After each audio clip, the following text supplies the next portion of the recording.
I thought was one of the worst nights of wrestling commentary I've ever heard, and I'm not going to blame Excalibur for any of it. Well, I always blame him because he's so easy to blame, but also, I mean, Tony's losing his voice. Or maybe it was later on in the program, by the time he brought Jay Lethal out, he was sounding squeaky. And I know, especially in a loud building, that's where I've had problems with my voice, so I sympathize with him there. JR was, well, I'm sure, distracted because of his health issues that he's had and talked about, his skin cancer, I guess now in more than one place. He's got it on his back and his ankle. But I don't think these three particular people match well together or have a flow. You've got three play-by-play guys and no color guy. And, I mean, like I said, Tony's just happy to be there. JR's distracted, and Excrement tries too hard. But, what were your thoughts? I think that Jim Ross had the worst night I think I've ever heard him have on commentary, and it sounded like he was aware of it too. Yeah, he didn't have his normal energy, and even on the good wrestling matches, he wasn't kicking it in as often as he did. And he got stuck on calling, which I do too. I just call him Brian now because that works either way. But is it Brian Danielson or Daniel Bryan? He got stuck on that one a couple times. The one funny thing I have to bring up, he referenced, because I guarantee you, well, I can't say that because JR did New Japan commentary, so maybe he's heard about the four pillars. But they make such a, I mean, it's like this whole company has, they want to pick up and relocate to Tokyo. It's an entire Japanese mindset. So they're calling Darby, MJF, Jungle Boy, and who's the other? Sammy. And Sammy, the four pillars of AEW, like in the 90s, the four pillars of New Japan were... All Japan. All Japan. Okay, All Japan, New Japan. There were four pillars in Japan, and I don't even remember who they were, because it was 25, 30 fucking years ago, in Japan. But the point is, they've been calling their guys the four pillars of AEW, and JR called them the four pillows. And I don't know whether he has it, because he worked for New Japan, so if they were for All Japan, I guarantee he's never heard of the four pillars before, like most fucking people. Oh, he's heard of it. He's had to have heard it. He's had to have. How? Why? He's in AEW. He's around these guys that have been talking about it for a while, so it's not like this is the first time he's heard of it. Then he heard about it 3 months ago when they came up with it or whatever. It's not like that the four pillars is a thing in American wrestling that everybody would instantly know what the fuck was going on. I agree with you on that. I agree with you. All right, there we go. However, we know they're not pillows now. We know they're not pillows. That I can assure you. But Jim Ross, Jim Ross had a really bad night, I thought. It was the worst night I've heard him on commentary, and like I said, it sounded like he knew it. Shivani's really bad. And I think Shivani's fine as the interviewer, except when he hams it up too much. For Britt Baker or calling wrestlers pricks. Yeah. Can you imagine Gordon Sully doing it? Oh, here's this prick. No, it doesn't work. But on commentary, he's just yelling out what he's told to say, or he has to let you know that he's alive and he's happy to be there. Or sometimes he's just screaming out words that appear to be punchlines to himself and laughing at things during serious moments. Shivani needs to be off commentary. Loud noises! Any thoughts on that? Well, I can't disagree with you just because, here's the thing, Tony was away from wrestling for almost 20 years. And he didn't grow up in the business, and he took the business seriously, and when he was working for Crockett, he would have never dreamed of exposing the business or just going around town blabbing. But since he forgot about wrestling, got away from it, didn't have anything to do with it for so long, he comes back, he sees this, he's like, oh, okay, this is what it's supposed to be now. He is not offended as a professional at the state of what wrestling has become, because he wasn't that dedicated and into it to begin with. So as a result, he just, wow, looking at all the people diving around, he doesn't take any of it seriously because you can't, but he also doesn't take it seriously like I do because he's not offended by the complete lack of any fucking professionalism because he thinks it's supposed to be that way. He thinks, I was away for 20 years, I guess this is what it is now. And he's just laughing at it. And he's happy to be there because he didn't think he'd be back on TV after all this time. But that also doesn't make his commentary very good either because he's just happy to be there. He doesn't really know what he's seeing, but he figures, well, they're right and I'm wrong. I'm just happy to be here. So, but you can't call it like you could wrestling. Think about this. JR at least has been around. Even I've been around all this time and seen all these changes.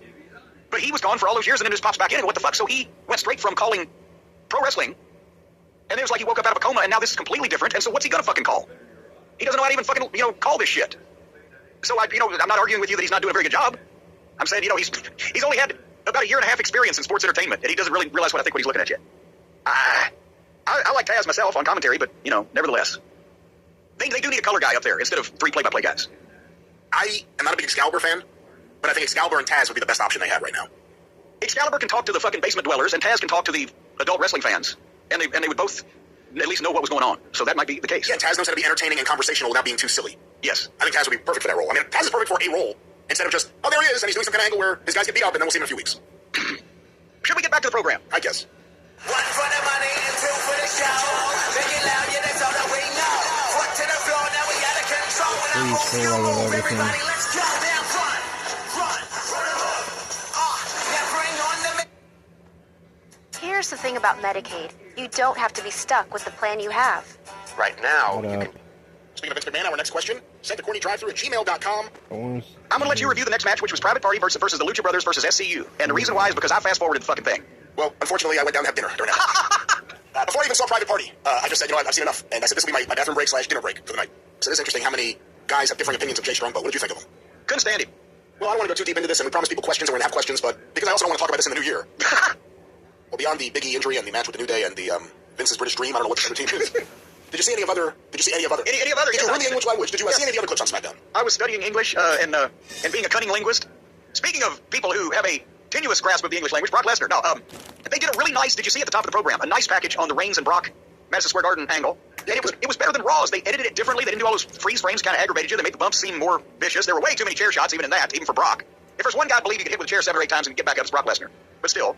But I guess they had to make it different for the two different networks, but SmackDown won that competition, the package competition. SmackDown takes it. But the Brock in-ring interview at the start of the show, he's better by himself verbally on the microphone than I thought he would be, but they did the pretty smart thing here. He got it out, short and sweet, got it over with, calls Roman Reigns out and starts yelling for blood. Because Brock Lesnar, speaking like a normal person, it doesn't do his aura that many favors. So when he gets to the violence and the screaming, I want your blood, that's the way to portray Brock. And he got it, blood for blood. And then here comes Heyman to take the temperature down. Yes, that's it. Paul's presence can always calm people when emotions are getting heated. Heyman walks in the room instantly. It's like Mother Teresa walked in. Even when he's the one who pissed you off in the first place. Yeah, exactly. Because he's had 30 years of experience calming people down that were pissed at him. But he said, Roman Reigns isn't here tonight for your protection, and blah, blah, blah. They're building WrestleMania. And really, after that package, they just needed this little bit of... This was just to juice it up a little bit. Nothing needed to happen. But Brock says, well, who's going to protect you? And then Paul gets the look on his face, and he turned around. I don't know that I've ever seen anything before that could be described as a high-speed waddle. Did you love that? And Paul's so good, but also Paul is so unathletic, and I've known both of those things to be true for 30 years, and I'm not sure whether he was working that run or that's the way he runs. Goddamn, it was great. Okay, he goes straight out back to the car and jumps in the car, and Brock runs through, beats up some security guys, and chases him out the back door. It looked like one of those fucking the Blair Witch videos on the way out. They made it, which was good. It was not planned. They had one camera follow as far as it could. It was out of focus and everything. I liked it. It is an interesting dichotomy that when AEW put their world title on Adam Page, their cowboy character, all of a sudden Brock Lesnar's wearing the cowboy hat, and he's their champion over here on this show. It is an interesting comparison between the two. Well, and also, he lives out there in Saskatchewan with all the cattle, and Page lives in Virginia with all the lovers. Yeah, Brock Lesnar looks like he would... Adam Page looks like one of Brock Lesnar's sperms. It's crap. It's like, what do they have those memes where they go, this is what you ordered on online and this is what you got? If you're talking fucking crap, and now, we'll talk about this here in a second, now that Steve Austin's back around. Yeah, I'm sorry, God damn it, you stand Brock Lesnar next to Steve Austin, next to Adam Page and the Harley Boys, and say, okay, here's the two fucking groups of stars in the two different wrestling promotions. It's fucking comical. Speaking of which, I mean, Brock's promo may have been comical to some, or in fact, if we were talking about what you were just talking about, it was comical to compare some of the slighter wrestlers with some of the big heavyweight stars. But perhaps if you are a wrestler, no matter what you do, you can't get past 185 pounds. No matter what you do, and you're not happy about it, because you can't be... Shut up. Stupid ad. When you're catching me, when you're... Shut up with these awful attempts at music. We have another special treat this week, a watch-along that was demanded by... But now we're finding out that that's not the only person. He was trying to talk Colin O'Reilly into leaving and going back, but apparently the WWE and or emissaries represent... but apparently something else that was in large part made up was the whole Bruce Lee, Gene LaBelle, Quentin Tarantino... Well, Jim, let's move on from Kota Ibushi. Our next question sent to CourtneyDrive-Thru@gmail.com from Eddie G. Oh, I found a newspaper clipping, and I'm gonna read this to you, Brian. They opened up with a wrestling match. Christian Cage and Matt Sydal. I'm gonna try to give credit where credit is due. There was nothing silly or stupid or phony or unprofessional about the work that either of these guys did. So I don't want to take the piss out of everybody, out of everything rather. Two experienced professionals. Christian Cage is a guy that would keep Matt Sydal from doing too many acrobatics just for the sake of doing them. And they had a very good wrestling match. Having said that, it did absolutely nothing for Christian Cage or AEW business in general. First of all, I like Matt Sydal as a person, but especially the way that he's been presented on this program and the way that he's been presented really, which is not on national television since pretty much his WWF run. And they announced him at 166 pounds. They can't even push it to 180-something, and people would buy it. But you've got Christian Cage opening this program against a guy that has not only not won a match, he hadn't won a tag match or a single match on television, is barely seen, and he's at least 50 pounds smaller than Christian Cage and announced as such. And that's one of the things, too, because whenever I think back to, like, Christian, like around the time he first got signed and, like, whatever his first decade on national TV, because he was in the land of giants, I always think of him like a skinny, slight guy, even though he's in great shape. No, he's at least 6'3". But he's never looked at, compared to, when he's in the ring with a bunch of big guys, he's never looked as big as he was. He always looked like one of the skinnier, fit. He's in great shape, but one of the smaller guys. Sitting with Sydal, not only did they announce Sydal as being 166, going to what I said earlier about the Iron Sheik when he was younger, he could have made 166, 200, and no one would have blinked. But I thought that Christian looked gigantic next to Sydal, which is something considering what I always thought about Christian. Well, and here's the thing. I'm not trying to knock either Christian or Matt. And Matt's a good talent. He does, as I said, too many acrobatics sometimes for his own good, but he's been places he's experienced. They're having a good wrestling match. In a vacuum, this was a good wrestling match. The problem is they don't have anybody with any more name value or star power to put Christian Cage over, especially opening the program. And after last week's setup, Matt Sydal's the one that interrupted Christian Cage's interview. Matt Sydal was acting like a smart-ass heel and basically told Cage that he had signed the contract, he was going to face him this week. So, but here, not only was Sydal working as a total babyface, but Christian was the rougher and more heelish guy, and he's the one that got the fucking set of heat on Sydal and gave Sydal a comeback instead of the other way around. Get up to $4,000 instantly for Seriously, surprise dude, bills. It's not that even long. Homer You have to throw it in there. On Sydal and gave Sydal a comeback instead of the other way around. 10-minute video. Besides the fact their setup and follow-through on the presentation wasn't even consistent. Besides that, Matt Sydal takes this brand new main event guy, and I don't say brand new to the business, obviously, but brand new to this company, main event guy, past 10 minutes and was more than competitive, was actually on the verge of taking it at the end. And every time a name comes into this company, they have competitive matches for the first several months, and then suddenly start getting matches with job guys. And the more that I watched this match, it was Christian Cage as an old experienced veteran trying to get Matt Sydal over as a young guy coming up. But that wasn't the place. This is not the place for that here. he was trying to make Matt Sydal look better, but besides the fact that the way that they presented him so far and the way that they obviously have no plans for him, that horse has left the barn. It's not necessary. It's over with. But after taking 7 years off out of the business and coming back in here to make a splash, he needs to be more impressive than taking 10 minutes to barely beat Matt Sydal. That's what they don't understand. They figure these guys have to come in and have the best matches on TV first, and then they can get little things like wins later on. That's completely ass backwards. So then, after they established Matt was the smarmy, smart-ass heel last week that shoehorned his way into this match, then they have a match where the underneath guy is clearly portrayed as almost able to beat the new big star they've signed, who is acting as a heel, even though the other guy was a heel last week. And then, after they have the match and Christian finally wins, then they hug and shake hands. And then after they hugged and shook hands, Ricky Starks comes out to the stage to cut a promo on Christian Cage. And he kind of beat around the bush without telling people he broke his neck. But they don't want to be on the sidelines, blah, blah, blah, but obviously can't do anything physical, so he's calling Team Taz out. But Team Taz doesn't come from the stage, they come from behind. And there is Matt Sydal still standing in the fucking ring, waiting for what? He got beat, he got hugged, he got his hand shook. Get the fuck out of there. We're doing business with the main event talent. You didn't see the package before the match, did you? This was the first fucking match. Yeah, there was a package, I believe, showing that Sydal had a problem with Team Taz on one of the YouTube shows. Oh, good lord. Well, of course there was. The job guy's still in the ring, getting in the fucking way when the grown folks are talking. Don't fucking conflict your goddamn programs and angles and bullshit to make it fucking more complicated. And they had a problem. Well, maybe they had a problem with the guy that gave him a parking ticket in the parking lot at Chili's last week. Does he need to come hit the ring, get involved in this? So that the Team Taz comes from behind, and Hook goes around behind and fucking, he has to do a certain kind of suplex that he knows how to do, the Northern Lights suplex with the bridge or whatever, on Matt Sydal. Problem is, to do that, you need to bear hug Matt Sydal from the front, and Sydal's back is facing Hook. So Hook goes in, sticks his glom him from behind, start kicking the shit out of him. He grabs him and ducks under and waist locks him and turns him around so he can do that one particular move. Why beat up a job guy? Anyway, it's done. He shouldn't be in the ring. And then Cage and Hobbs, the Brian Cage gets on Christian Cage, and Hobbs gets on Christian Cage with bad sloppy heat, while Hook is on Matt Sydal on the floor. And somebody please tell, I know Hobbs is new. Cage, I'm figuring maybe Brian Cage, maybe a lost cause. He ain't got it by now, but this was not good heat. Somebody teach him how to get some heat on a babyface that's down willing to sell for him. Adam Page comes out and goes over and hands Ricky Starks his drink, and then goes in the ring and makes a sloppy fucking save, where Hobbs floundered around like a lost beach whale. And then, if Adam Page had run out and thrown his drink up in the air and jumped in the ring and make a save, okay, but just to go out and hand it to the heel that called the other heels into the ring to beat up the guys you're going to save, they can't stop themselves from just being fucking silly. So, Adam Page makes a fucking sloppy save, then Hook, who's everywhere, clips Adam Page from behind, and Brian Cage powerbombs him, and then all the heels stand there while Adam Page is selling and Starks drinks Page's drink. They still can't be serious. During the whole time that this was happening, nobody tried to help, nobody rang the bell, no referee showed up, nothing. Your thoughts? This is the second time they put a Christian Cage match on first, that, while technically good, the Kazarian match in this didn't really do much for Christian Cage, and also... Oh, I forgot about Kazarian, gave him even rougher go than Sydal did here. So Cage is going out every week and winning by the skin of his teeth.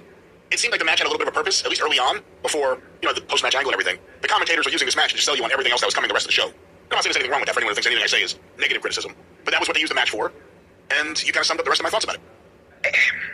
I know that Christian has been around long enough. Maybe he just realizes, okay, they're going to pay me a lot of money. I'm just going to try to make a lot of these guys look better because none of this is going to make any difference.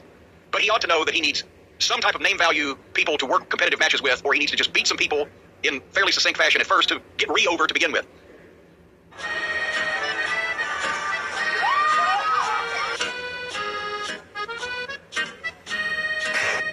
Let's talk about AEW on Wednesday night. All right, and as a special little lights-out treat, folks, we've got moving on, the next match was the Lucha House Party versus Shinsuke Nakamura and Cesaro. And as much as I love Claudio Castagnoli, seriously, you expect me to watch a match featuring anybody named Lucha House Party? Skipping ahead, Sasha and Bayley did a promo. Corey Graves interviewed him, and for whatever reason, it looked like he'd rather be at the dentist than do this interview. I don't know. I like Bayley. I've liked her work, and I've heard her do good promos. And this whole thing was the announcer and the two girls reading reciting a memorized script, complete with fake laughs. And I fast-forwarded some more. And I got to Naomi versus Sasha. And I fast-forwarded some more. And Asuka was in there. Once again, Jim Cornette hates women's wrestling. And I fast-forwarded some more. And then, Sonya. Sonya was there. Sonya was in the ring, and because I wrote it looked like sorry, but it's my writing. I was writing quickly. Sonya was in the ring, and she was faced off. No, she wasn't in the ring. This was a backstage thing. It was every time I would stop fast-forwarding, there'd be women wrestlers on my screen.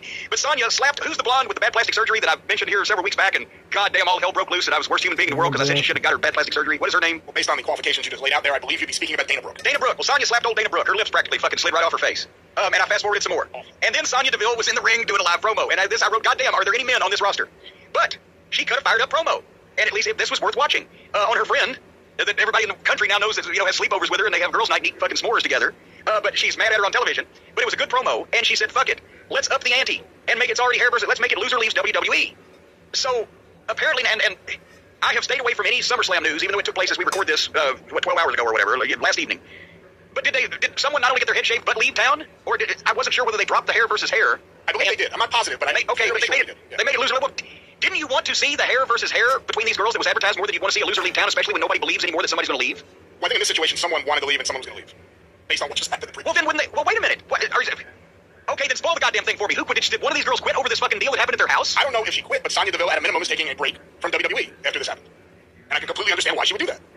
Well, is she going to take a break from eating also? No, she's going to take a break from being on national television where crazy fucking fans could potentially fall in love with her and come up with a plan to kidnap her. Well, it's already goddamn happened. How's it go? Now's the perfect time for her to continue wrestling. You can see how someone could Wait a minute, it's like like when I used to fly with Flair. That's the only time I felt safe being on a plane. I'm like, how many people be in 2 fucking plane crashes, right? It's already happened to her. Now she's good. What's the fucking odds now? Well, first of all, we don't know what other correspondence she has or has not received from other crazy fans. But second of all, I'm sure you can understand her being spooked by this whole thing. Well, yes, but to quit her fucking job? When it didn't, Someone just broke into her house and at a minimum was going to kidnap her. He was prepared. He drove down from South Carolina, broke into her house, and thankfully she was able to get away with Mandy Rose. Okay. I can understand why she was saying, you know what, I need some time for me right now. I'm freaked out. This was a really scary thing. Okay, well then don't make it a stipulation. Loser leaves WWE. Because is she going to come back in 3 fucking weeks when she calms down? Was it WWE forever?